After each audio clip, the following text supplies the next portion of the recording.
በእናታችሁ ደህና ሰው ያብዛልን አይደለ? ተመኙ። ፍቅር አዲስ እዚህ ነው ያለችው። ለፍቅር አዲስ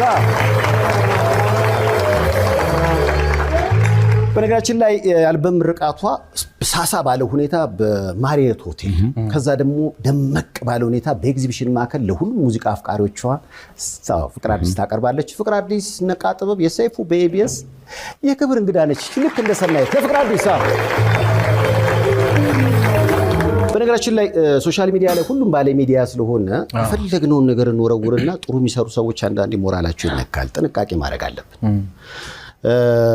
ለምሳሌ ባሳለፈው ሳምንት ባላደራው የተሰኘ ሰዎችን የሚያግዝ ሰው እንዲህ በተፈጠረ ነገር በቃ እኔ ምን ሄዳለብኝ ብሎ ከደግነት ስራው እንዲያደራው በቃኝ ብሏል። እንዲያ ነገሮችን በቃ የኛ ሐሳብ ነው። በተቻለ መጠን ለዚች አጭር ህይወት ጥሩ ነገር መናገር በማና